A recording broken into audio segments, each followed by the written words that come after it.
केने बा करहिया। अरे बाप हो बाप हाथवा जरता हो दादा। सब्जिया बन गइल केने बाहर तनवा उतारे। चाची जी पीछवा में जी उतरनवा। हाँ के आया चला बते नहीं के खाना बनाओ तनी बन गई। हाँ सब्जिया बन धीरज बोहरू। हां हम ही हई। आई हे धीरज बो कातना दिन के बाद आवतारू केने धरी। अरे बाप रे चाची ना अच्छा नहीं खेला गो। आज नहीं केनु लगो ना वही पर आई दी। अरे सगरे सब्जिया रही तो बेटवा खाला ना तो ना खाला केने बाड़ू धीरज बो। जे बनी जी चाची जे बनी देखे का बनी काहे ना। आई हे धीरज बो कुछ लेबू ना चाची जी हम निकाल के कहनी ही। हाँ बोला रोवो बियाह भइल टीकर बबुआ के त गावना करे खातिर पतो के छोड़ देले हम। आई हे कनिया ओ कनी के नु हां गावने ना सह बियाहे ना सहेला त गावना कराए के बा एही के चल ना सल भीतर ओ गावना के त काहे नहीं के सल भीतर करवा दे। आछे कनिया बुढ़ऊ के मन होई तबे नु हमारा ले का होकल बा अभी करत नहीं केने बा हमर झड़ुइया हो। चला दी हम झाड़ू ए धीरज बो झड़ुइया द ना बाहर ये जे बा चाची जे बाटे आय ये जे बाटे हम त कहनी के हेतना दुख सहतनी बताई पतो है आई 6 साल 10 साल सेवा ना करी त बुजरो कावना काम के जाए द कनिया का करबू तू देखते न बड़ू हम केतना दुखवा उठैले बानी आ टीकर बाबा कहां गइल बानी केना घूमे गोइल है घूमे ओहो बेटा हुआ एकदम मनसा का हो गइल बानी जब देखो त निकी आनर जोनर सास बिया मातारी बिया तो कुल करी धरी जाए द बचिया टोइए के हमनु अच्छा टोइए के बत्ती थी कॉल ना काम कॉल ना तो घरा में मनसाइन बानी न अतन रे मई बाबूआ बच्चावा केने बड़ा केने टिकर तू कहां नतिया घूमत रहता खाली घूमत रहता कहां रहनी जी बाबा जी ये बटन दरनिया में टास्क अच्छा रोवा देखो तनी टास खेलल सब्जिया उतार दे बन गइल बा केने बा ए जे भाई सब ये छोड़ के गिर हटा हां आन्हर बाड़ी जर और जई हन त एकरो से बड़का दुख होई कि ना होई बताई रहुआ आ जाए द कनिया हम त चाहत नहीं हम मर जाई कनिया जान जाई मर जाई काय बात बोल रहा है मत जान जाइया अब हमारा सुख नहीं खे काया में कनिया काया तेरा भेटाई गबड़ो मत और 6 महीना रुक जो मई तेरा 6 महीना रुक जो औरी बस तो कनिया बाबूआ हमर केने बा कि पूनम बुच्ची के बुला ले आय पूनम बुच्ची के काहे नहीं कि बुला ले ओकर सास लड़ा के नहीं कहते तोर त महतारी जिंदगी भर आना रहते जिंदगी भर ओजे करे खातिर रहबे नहीं तो कह दे एही कि के हम चलते पलटी हम पतोहिया आजी तो कोई के आसरा ना रही बहनिया में दोस्त नहीं के बहनिया तार सक्षमते रहले लेकिन वो साथ इतना चाबाकी मिलल बियानु क्या कहे के जान बाबूआ रे बियाह के बाबूआ को कोनहरा के खेतवा पटा दिए आई रहल लक्ष्मण चाचा तोरी कातना टेंशन लेले रहता नी जी छोड़ ना किसान से खूब बैठ आराम से हम सब काम करते में तो काटे तो हम जाई लठिया दे धराओ हम धीरे धीरे जातन खेतवा पे जाकुड़ा का तुरे बने खेता में ए बबुआ जी हन त कहत नी कि गावना के मत ताकी हन अतिले गावना करब भोज द हई द हौ द जाई कन्यावा के लेके आई कम से कम दुकोर बनाई खियाई न जी अरे वो बात नहीं के भाई मान लगा नहीं देखा गामनी के शुरू से गवाना के बचिया तू बतावा कुछ उनहुनी हो जाई हमारे कई लइका बता हम कैसे रहम बताव तू ही आई बताव हम यही से चाहत नहीं बाची हमर नीमन ले 6 महीना रब के बादे गावना होकर लेकिन बढ़िया अच्छी यार के चल जेबू अच्छा राम चाहिए तो होइए जाई राम चाहिए तो आय मैं एक बात कही का भौजी ठीक है कहत है जहां तक से ठीक है झूठ कहता नहीं जी हम बतिया नहीं है बने हम कातना दिन करब जरब वालों के मान लो पहले के बूढ़ पुराने बाप दादा का कोई ना का वो अब सिस्टम मिटाओ नया जमाना आ गइल नया नियम निकालो बचाव हटत तनी जाई कालावा पे जातन बबुआ ले बतियावे आवत नी कालावा पे बबुआ के खाए का दे दी कने हम का ले तनी तू जे बैठ भौजी से बतिया भले ये कहाला महतारी अनहरो महतारी नहीं है बबुआ जी का तना टेंशन में बिया कि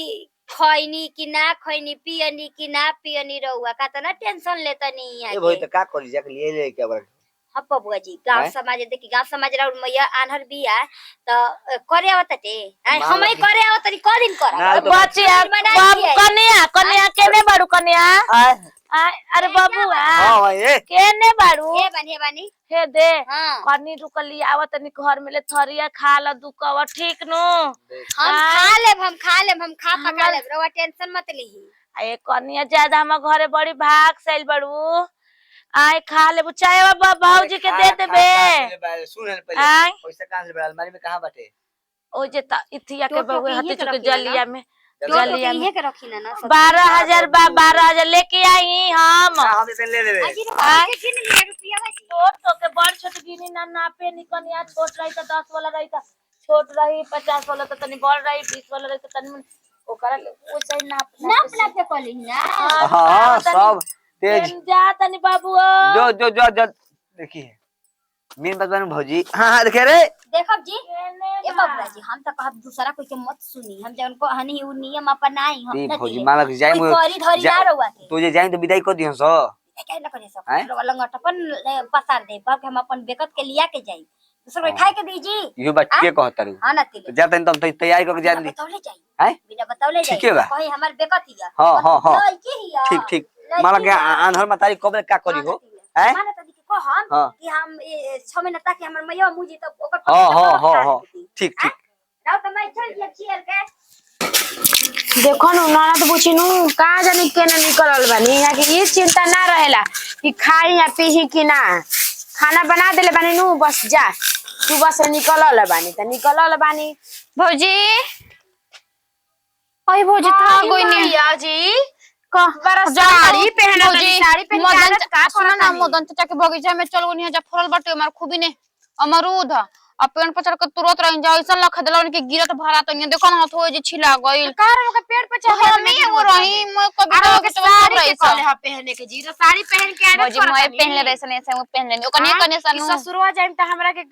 साड़ी पहन के कुछ दिक्कत ना होखे भौजी आज जातनी ससुरवा सुनो ना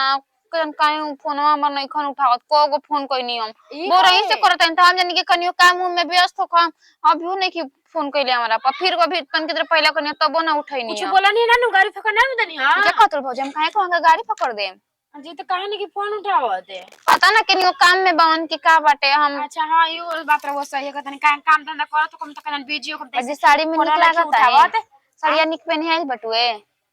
आई है दादा साड़ी रवा इतना निमन पहनले बनी अब साड़ी के रवा के और बड़ाई बाजी कितना निमन पहनले बनी जानते भौजी कविता फेल कर देले बनी कविता कहते हैं कि इन्हीं लुआ हमनी के साड़ी पहन के जब बगीचा में चल बगीचा में साड़ी पहन के तब हम गइनी है कनी के अच्छा ठीक बाटे चलता नहीं दादा जाय दी ठीक है नु बाटे जाय दी ठीक बाटे देखी बुची जी रवा के आज ना त काल त कसौ त ससुरवा रवा के जहिं के बाटे एकरा में बात कौन बाकी नहीं की जके ससुरा जहिं के नु बाटे आ कनी नु देखी ना क्या बोला खाना में जाके खा लिया खाना खा के तनी के आराम कर लिया चल चले के तनी के गेहूं छता पर धो देवे के घाम उगल बाकी का कोई चलो ना पहले धो दे हमरा भूख नहीं लागल अभी अभी धोबे चले के झटकारल बटुए नु हां उ सब कर देले एक आध गो माटी होखे त निमन से मल के धो दिए न त हो जाई फुले नहीं खोबे गेहूं ना अभी फुलैले नहीं की ल तभी फुला लेवे के फुला के आधा घंटा चाहे 1 घंटा छोड़ द ओकरा बाद नु तनी मटिया जिटिया में के से गीला हो जाला कमार जब भाई काम कइले बना नु ओ जगह तन के जाई त बताई त काम कइले बड़ा एक दिन के 600 रुपया बाटे अपना माने विचार नहीं केनु के हां बाल बच्चों के घर में बालन के ना भौजी हम ना जिम करा भिखना बुखरा गला पकाइले कि मेरा रू पगड़ी बान के आवत सन मर्दाना के मजदूरी मांगे मर्दाना के मजदूरी मांगे बताओ मर्दाना माने खसन घर त मर्दाना के जगह पर मौगी ना जा सकेली सन ना जी सन ओकर बहिए ना जी तो ताना मारे कहेले कि पगड़ी बनावा तारी जा ओकर मुंह नहीं खे उ नहीं खे के मांग सकत आवतिया कबो बहिन त कबो ओकर मेहरारू हमनी के बानी जके कोई के दुआरे लांगी ना जाना निकल नहीं जाना घुघट तान तान के आवत तारी सब हमरा के उधुआ उठेन त हमरा के जीवे एकदम से पिटपिटा के रख देताली यदि मर्द कमाता ते लगता के जांगर खटा खटा के पैसा देवे के जाने के दादी याद आ देताटे चाहे तो हम का कहे जाए भैया के ना बोले के चाहिए भैया कितना बार कल के भैया जहां काम करता ता अपन लप में पैसा लेके आ निकल जाए अरे तो उमो के हम का कहे आए उमो के कहत त कहत कि जा जा जा तू ये कहल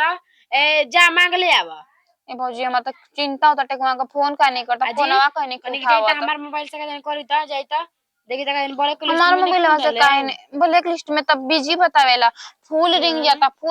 तबो नहीं के फोन उठावत सुबह से लेके हम 100 गोले फोन कर देनी तू ही बताओ त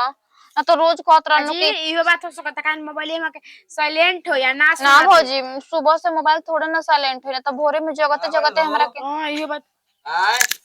ये मोया गोला के ये पहुंची। बाप रे बाप रे। कौनी है चलिए बैठी घर ना बापा ने काम से बनी हम पंजाब तन फसल तन सुनता नहीं देंगे साड़ी रुपए तन तैयार करो। फोन का ना उठावत रहे रउरा कबे से फोन करत नहीं सुबह से। सुनी एक काम करेंगे तन तैयार करवा दी। काहे के बाजार उजार अभी ना जे हम पानी होने रोक। अरे बाजार करने के कहां माई का तबीयत खराब बा कौ दिन रहबू जा हैं। हां ये रजी पहुंच तबीयत खराब तो आगे कहां ना कहने एक एक तबीयत खराब तो हम का कहीं ओ में अनहर मतारी तो दवाई भी ना लेनी हां दवाई सेट नहीं कर तो करा मैं। एक बाइक कैसे चल जाए जी हम गौना के तो दिन नु रखाला। एक तरह दिन का मुंह मारो मान लगे प्राण जा तो का तू गौना जी बाबूजी अब कैसे कहता नहीं जी बताई गांव टला हमने के इज्जत में के लोग देखी त का कही हमारी इज्जत नहीं खे जाय दी एक दो दिन में हम पंडित जी से कह के तू निमन बार ना तू दिन बार देखवा के बस गाना के दिन धरवा दे तनी 2 दिन के बाद मार कहां से बात हो गई। अच्छा चलिए आज कल में हम करवा दे आज का हम अभी आइल बने अभी लिया जाई तबीयत खराब हो मतारी हमरा अकेले बिया कुछ होई तब हैं। अजी तेरा मातारी के चक्कर में हम अपन इज्जत लुटा दी रे वो गजब बतियाओ तनी पाऊजी का मैं ननद के चक्कर में हमें मतारी के मुंह दी। अच्छा एगो बात कहतनी कदनी बियाह तू ना बरस सिंदूर ना डाल रे त का करती के करा के लिया के जाईती ऐसा मुसीबत में हम लिया के भैया जाई बस हमार परिवार है हम लिया के जाई ठीक बार और परिवार से आज न काल जही के बाटे हम अभी लिया के जाई चल के हमारी बात देखी जब ले गाना ना होले तब हम नहीं विदा कर सकत हमरो इज्जत है बिना गाने के लिया के जाई बिना इज्जत करे के जा अभी अपन मर्द फिर हम फोन कर बताओ तनी ठीक बा रुक जाई ये कैसे लिया के चल जी मैं बुझी के बिना कहला बिना सब कहले ना पहले फोन से कहिए पहले फोन से बातें हो जाए पहले हम नहीं जानत भैया भौजी जब अरे तू बोल मत कौने नु होए तू लोग कुछ नहीं जानत तो हम भैया अपना परिवार के लिया के जाई सीधे बात भैया भाभी ले बात कर ली है तू चलबे कि नहीं चलबे ये ना जाई है भैया भाभी हमारा घर के बेटी है का और हमारा घर के बेटी है हमारा परिवार ही है हमारा जे परिवार हो जे नु जे गावना हो जी तैयार रहो अपन परिवार का हक जताई देखी गरमाई जे त मत अंठी मत हम ऐठत नहीं की हम ऐठत नहीं पाऊं जी रहो ऐठत नहीं रहो कहती इज्जत से आइल बनी इज्जत से जाइए जैसे ए मारे इमरजेंसी मानी हम लिया के जाई गांव टला जानती नु जान जे तो धुआ उठा दी हटे जैसे हटी गवना के दिन रख के फिर हमरा के लिया के चल हमरा कोनो दिक्कत नहीं का है दिन रख के माने का दिन रखी मतारी जब बूढ़ मतारी हर बेबर बिया अकेले बनाती खाती है कुछ बीमार बिया उके देखी हम गजब हाल बाजी और गजब हाल बाटे का माने गजब हाल बा रो बताई ना का हाल बा रवा चक्कर में का कहला के हमरा तू क दी अरे अपन नाथ के फट दी ऐसे कैसे चलो नहीं चलबे कहीं नहीं चलब तन की छू कर वो देख ली लिया जाके देख ली रवा अरे लिया जाके तन की रवा देख ली चली ना हटी साइड चली जल्दी चली चली का मैं साइड हटी का मैं साइड ना जी हां हैं लिया जाके तन की रवा देखी बहरावा एकर मजा निकल जाई तनी लिया जाके देख जाओ चली हटी छोड़िए चले चली निकली रवा दादा ये हमार परिवार है तो हमने रवा चुपचाप रही पूछी जी रवा के बुझाता था कि देबी गाना नहीं के पहले दिन बन नहीं के बिना माना मतलब का अपन बेटी का बिता कर दिए जैसे ना कुछ ना बनैले बने बिता कर दी ना ठीक बा आई माया ही दादा उका हाजी मांग धो ना का पगला के बेटे नहीं रहते पगला के बन छोड़ी जा पगला बनी हम छोड़ी तब तक दिमाग में ये एकटा घसा का गेल बेटे का घसको हमने बियाह करने तब ले तनी हम मतारी बीमार बियाह आ ये नटंकी लगल भैया भौजी जाए था ना कोनो बात नहीं की जरूरी थोड़े ना के गवना हुई तो भी हम जाए ठीक है कहता नहीं बुझी जेवा के बुझाता दे भौजी भौसन कामे पड़ बाटे तो हमरा जाए के न पड़ी चल फिलहाल ये 10 दिन के बाद आ चल यहां के कहत तो बानी मांग दो तक फिर हम अपन मांग धोली तू ही बताव चले जाई बुची जिरा रू हम मांग के नु एकदम से नु लाज रखत त देखती यहां के पाऊं जी के हम का करते चल अपना माने बुझाते कि पाऊं जी कितना आइली कितना गोली चल चल देखी फिर गोड़ लागत नहीं भौजी खुश रह जाई नि मने से चल रो बता के न है के जाते रो सुबह में भी तो बता सकत रहे ना ऐसे सुबह से फोन हमरो माने मन निक कर के गाइड दी के डांट के बोली हम मुसीबत में मैं बात कहने से समझ तू तरवा का हम एक दिन मेरा अरमाई मोर ना थन एक दिन हम कहत ना एक दिन में गाना गाना काम बिना लिखल नहीं ना आ देख कर के मारना तो पूछी चल ले अरमा आथुओ जले नु त बताओ तुम रो तेज हो जंता हे भगवान जी कैसे अब हम कहीं का अब वहां के पूछम त हम का कह हम अभी गाँव ना होना भइला बस यहां के लिया के चल गनी त राख सकी फोन तो यहाँ के उठावे के चाहिए। यहाँ एक दिन कहियो दिलती आगही कि ना हम आवत नहीं लिया जे तब हम अपन जल्दी पंडित जी से देखा के चाहे कुछ करवाती हम। कनिया केने बाड़ू रानी हमर बतावा बबुआ हमर सुघवा हमर दुख बुझलन जाके ले लेलन,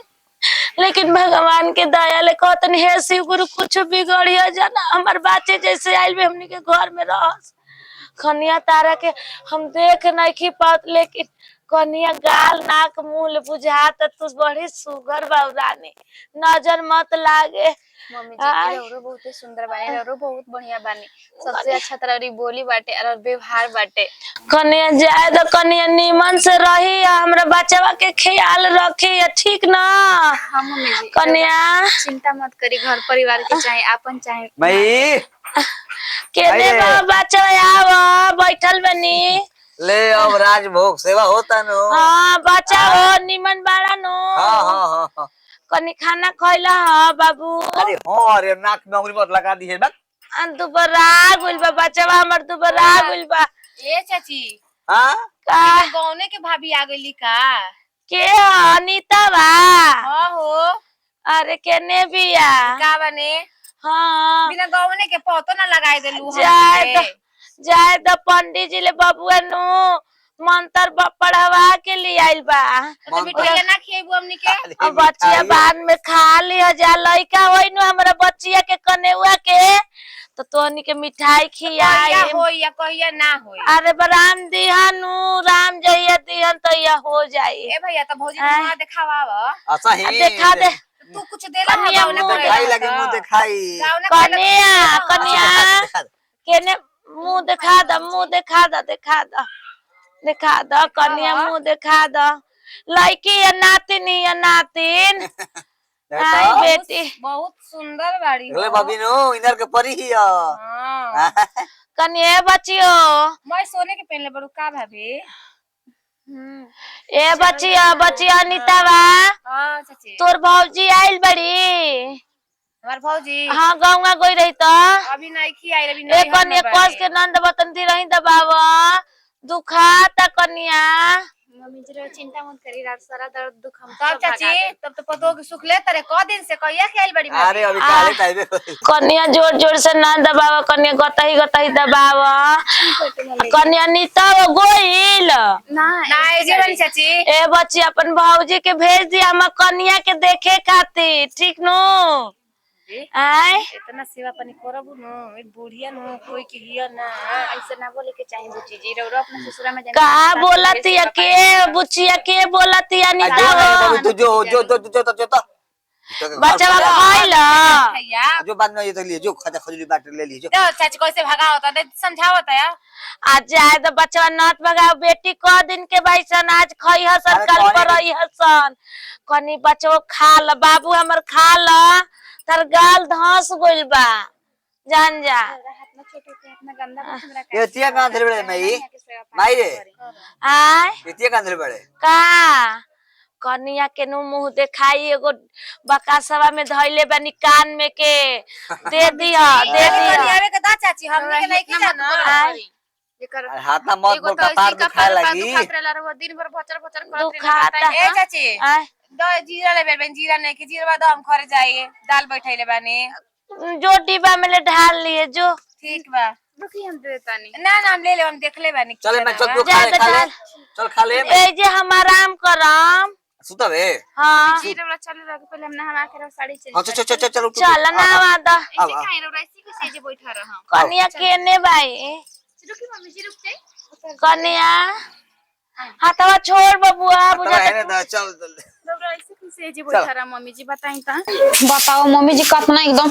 घर खंजड़ी नियन को के रखले बानी। हां तो मम्मी बाप रे बाप काता ना सुघर आगा ना घर क देलु ये दुल्हन ये ना कहाला हो कि आदमी के घर दुआर हो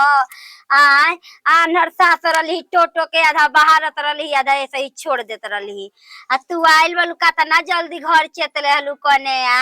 अब तारा घरे दुआरे आहू में निक लागी जान जा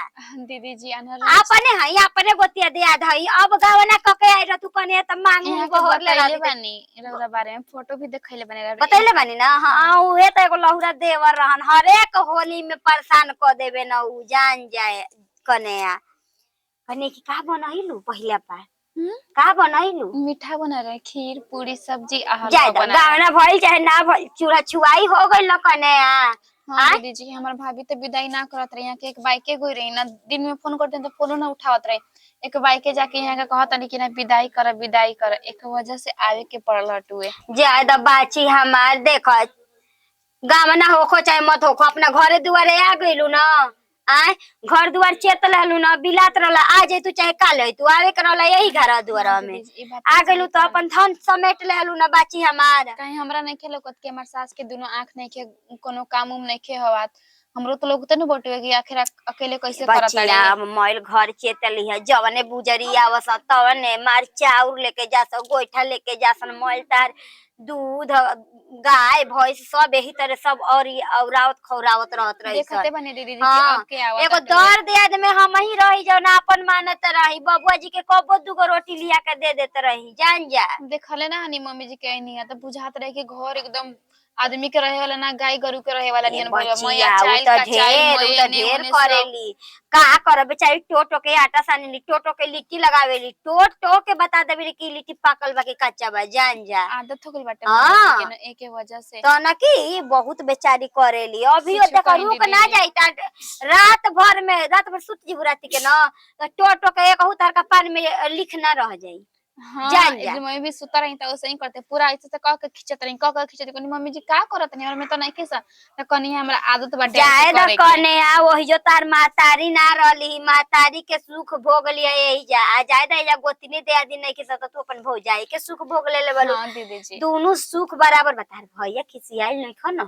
ना दीदी जी उ सब कुछ बहुत खुश माना तनी खिसिया के देवर बबुआ गइना आ चटे आ पटे लिया के आ गइना त बबुआ भाभी बस ए बात से खिसियात रहे गांव घर देखी त का कहे कि आखिर काहे लेके गोलंजा लेकिन सब भैया भौजी जान गोलंजा की घर में मजबूरी रहे इस यहाँ के गोनिया ले मजबूरी में ना हो मजबूरी में ना त का जरूरी रहल हटे जैसे गा बाजा के बियाह शादी भइल दुआरी पर बारात लगा के ओ सही दुआरी पर बारात लगा के गवनो भइल ही ना रही त कौन कि हम दूसरा संगे आइल गइल बानी हम त अपन मर्द तब का मार पुजारी बेटावा ले भाग जाता निसन तब का वो त कह कि अपन मर्दे के ना आइल बलू हे तरे चाहे हो तरे अपन घर से यहाँ खातिर बने अपन घर बसावे खातिर बने घर के निमर रखे खातिर आइल बने ना चेतला केरा गेरा भी गोल बने चेतला भाई भौजाई हो सा साल भर ना पूछिए सा 6 महीना ना पूछिए सन फिर बियाह शादी होई त खुदे लागी त पूछी असन ना दीदी जैसन कोनो बात नहीं कर भैया भौजी बहुत खुश बन जा मम्मी जी बात कनी जाए दा अब त नहीं हर सांझे जइबू बिहाने आइबू ऐसे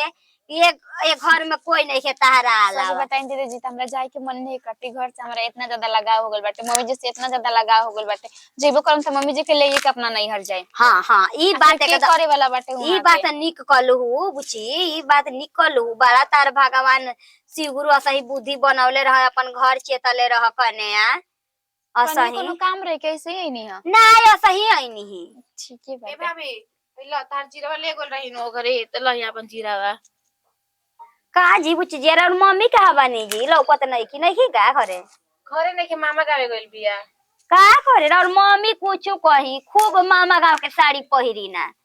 जब जाई ना तब इनकर मामा गांव में बहुत बढ़िया हो जा जब जाई ना तब दूगो साड़ी लेके आई बढ़िया ना बाटे दीदी जी लेकिन के एगो लुगरिए के नुआस रहेला कौन हमेशा ना जाई ना हमेशा जाई ना इनकर मम्मी पुछार होत हो कि त जात हो हम कौन खराब मामा बार-बार बुला लेबे लन जा कि आओ बुचिया त मई जाए के पड़ेला ओकरा मजबूर आ मेन बात ह न कि इहां के घरवा चेतली ना देखई के हई मोल घर संभार ली ना मातारी के जरूरत बा चाहिए दीदी जी कि उम्र समय से अपन पूरा काम काज करे सीख जाओ न लेलू ना ससुरा से ना अरे नहीं हां दे आदमी के ननद हई बर खोलैया लैया होई त ई नहीं के दे दी ह दीदी जी अब की पारी अपना नैहर जाइम ना एको दिन खातिर त भैया सब तैयारी करके रखले रहियन ओकरा बाद अच्छा से सब विदाई हो गई भाभी ओकर तरह के हम बोलत रही ना सास कैसे कइल जाला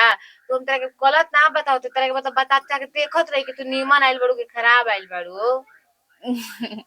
सही दीदी जी कहता नहीं कि रउरा ढेर तेज बानी, मतलब हमार परीक्षा लेत रही ना कि रउरा चाची के हम बुराई करता नहीं कि कहाँ अच्छा गइल करतानी। बानी चाची जी, कहाँ गइल बानी? तेल लगा के नहा धोआ के भी सुतैले रही घरवा में अपना पलंगिया पतेला हाँ। सनिया तो सुत गईनी है, लेकिन फिर हम खूब जगावे ना सुख गईनी करतानी बूढ़ी, खूब सुख। है ना जी। आही दादा चाची जागनी, चाची जागनी बड़ी उनका खाती एगो गोड़ हाँ, मम्मी जी। ए जे बानी जाजी चाची जी। नहीं पानी हाँ हाँ हम ही आइल बानी। मम्मी जी। आई ए चाची हम आइल बानी। आई हे चाची जी, राउरे आँख रही त नहीं है तो दुख होता, राउरे आँख रही तो तब देखती। जो तने सुघर कने आओ तने सुघर इनकर करनी। जाए दीदी जी, हाँ। मम्मी जी के आँख हम बनब। घर उजियार हो गई, राउर घर उजियार हो गई चाची जी, जान जाए। हाँ ए भौजी अब तो तू लइका पैका के जगह पे इन करेगा पालबो पोसबो अब लागता। अब बुच्ची जी बेटो ये सौभाग्य काहे के ना? बात होखेला ना कि बाल बच्चा के माई बाबू के सेवा करे के मिलेला। बलिरामवा के लड़की तेजिया बहुते कनिया देख लो ओकर गुण बुद्धि। जाए दी हम रउरा के कुछ कहत नहीं। ए चाची तार जीरा ले गेल रही ना उलिया के दे देले बानी हम। दे दली तोरले जीरा के बंगल रही इतनी जीरा लिया के दे ताड़ू खिलाड़ी आई इतनी जीरा। हम तो अपने के बहुत भाग्यशाली मिली मानी ना कि हमरा के सास मिलल बड़ी इतना अच्छा सोच विचार के इतना अच्छा हम सेवा का कर जी चाची का बोली? कनिया तनी गुड़ में के चाय बनावा ना, गलवा दर्द निहन करता, पिए के मन करता तनी बाटे बना मम्मी दो। जी तुलसी पत्ता डाल दी चाची जी। भौजी फोन ना कइले रही। बात हो गई बाटे मम्मी जी सुबह में भइल टुए। हां टिकट बबुआ कहत रहन कि हमर भौजी कनियावा के मतलब हमर मौगी के भौजी खिसियाइल वाली। हाँ सब कोई मान गए। नहीं शादी वैसे करियन जैसे पूरे आश्रम में डाल देती जा। अब कैसे कहता नहीं जी बिट्टू यार, राहुल माई के चल जाई तो आश्रम में डाला जी का। आई रउवा गजब बात में हमरे के ले चलो त बुझा त पेटवा उठता। ठीक बा मम्मी जी अभी कितना बेचारी के बढ़िया पहले बाकी सेवा सत्कार करे वाला आ गई गई। चलम नु झूठो के जाइम गिर हो जाए ना कहल जाला कोई के दुख लाग जाई। हां काहे ना बाजी करी हमर के और ना त का करी मन बाई। लागत कि राउर आनहर लंगर सास मिल जाता त रउवा तो बगे दिए दबजी जाता नहीं जी चाची जी। जा पनिया चाय आती के ना से लेकिन इनके पहले ना पनी भर द कनिया जाई। रुक जाए भगवान तारा के जुड़ैले रह जैसे हमारा के तू जुड़वावत वैसे तू कनिया जुड़ा। नमस्कार प्रणाम, हम किरण से हमनी के अपन टीम भाई हमनी के एगो पारिवारिक वीडियो अच्छा लगे दिल से लाइक शेयर कमेंट करत रहे। ऐसे के साथ विदाई अगला वीडियो में फिर मिलेंगे। Bye by.